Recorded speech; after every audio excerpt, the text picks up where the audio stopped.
এখন বিষয় হচ্ছে যে আমাদের তারেক জিয়ার 17 বছর লং টাইম এবং খালেদা জিয়া 3 বারের প্রধানমন্ত্রী।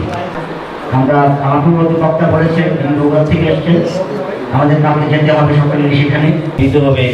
আমরা সবাই ছোট ছোট করে আমাদের প্রধান এখন আসেনি, হয়তো বা লেট। আমি স্টুডেন্ট বিএনপি সভাপতি, আমি স্টুডেন্ট থেকে বাংলা আমাদের নেতা ভারপ্রাপ্ত চেয়ারম্যান, আরও আমাদের প্রবাসী আরও 2 ভাই আছে, আমাদের দেখতে পারবো না। যাই হোক, আপনারা জানেন ফেসিবাদী মানুষগুলো কথা বলার সুযোগ পায়, ভোটের অধিকার থাকে। এই জন্য আমাদের দরকার বাংলাদেশ জাতীয় হবে ইনশাল্লাহ, এবং তার হাতে যদি আমরা শক্তিশালী করতে পারি।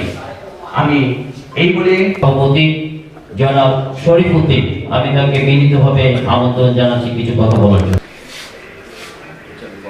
বক্তব্য দোয়া মাহফিল বেশি হয় না, তবে যেমন আমরা চলে যাবো, কারণ আমাদের একটা 7টা বাজে একটা মিটিং আছে, আমরা চলে আসছি উদ্দেশ্যে আমাদের দোয়া। আমাদের দেশ নয় জনাব তারেক রহমান বাংলাদেশে আমরা সবার ভাবে একটা মিছিলের মতো আছে, তবে আসলে যে রাজনীতি করছি ওনারও ফিল করতে আছে।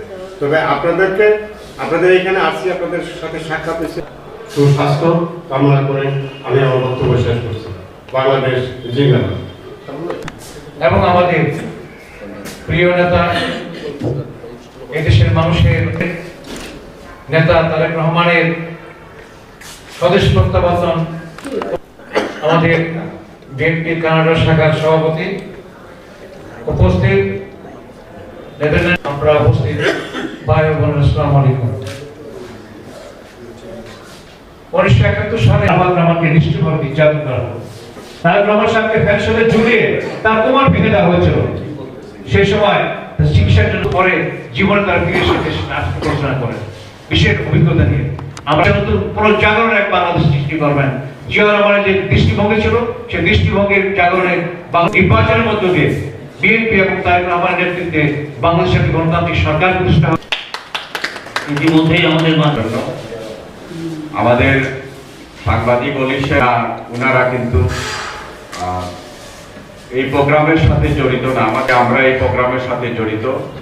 আবার অনেকে মনে করছেন যে এই প্রোগ্রামের সাথে আমি জড়িত, কিন্তু আমি যাই না। আমি আপনাদের এখানে এই প্রোগ্রামটাতে আসছি, আপনারা নাম জানেন কিনা জানেন না। ছাত্র সমাজ করার জন্য তখন ছাত্রদের উপরে ছাত্র ছিল, অনেকে লোভ লালসায় তখন ছাত্র সমাজে যোগদান করেছিল।